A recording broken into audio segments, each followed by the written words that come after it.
মাদারীপুর পৌরসভার পুরানবাজার যাত্রার মাঠ একটু বৃষ্টিতে তলিয়ে আছে এখানকার সড়ক ও তার আশপাশের এলাকা। বৃষ্টির পানি নামতে না পারায় চরম দুর্ভোগে বাসিন্দারা।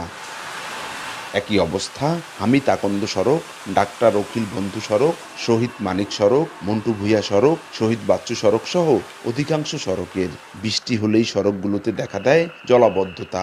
মাত্র 1 ঘন্টার বৃষ্টির পানি নামতে লাগে 24 ঘন্টার বেশি সময়। কয়েক বছর ধরে এই অবস্থা চললেও উদাসীন কর্তৃপক্ষ।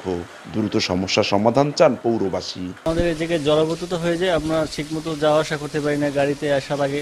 অবস্থা ভালো না, বৃষ্টি 1 ঘন্টা হলে 7 ঘন্টাতে পানি চলাচলের সমস্যা। বৃষ্টি পানি একটু বাড়লেই বাড়িতে থাকে, নামে না। এলাকাবাসীর অভিযোগ, কর, ট্রেড লাইসেন্স, জন্ম মৃত্যু সনদ, রাজস্ব সহ বিভিন্ন খাতে প্রতি বছরই শত কোটি টাকার রাজস্ব আদায় করে পৌর কর্তৃপক্ষ।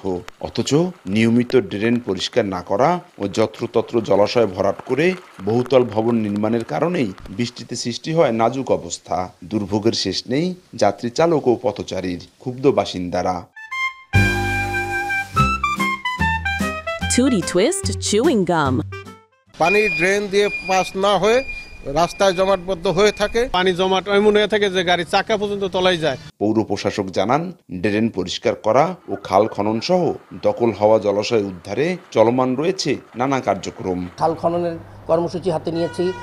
অবৈধভাবে দখলকৃত যে সরকারি স্থাপনা, সরকারি জলাধারগুলো, সেগুলো দখলমুক্ত করছি। জলাবদ্ধতা আমরা নিরসনের জন্য আরও যা যা করণীয় আমরা সব কিছু পৌরসভার তরফ থেকে করব ইনশাল্লাহ। মাদারীপুর পৌরসভার 9টি ওয়ার্ডের 34টি মৌজায় প্রায় 2 লাখ মানুষের বসবাস।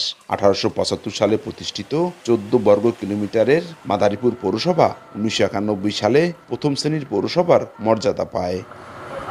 সঞ্জয় কর্মকার, অভিজিৎ, সময় সংবাদ, মাদারীপুর।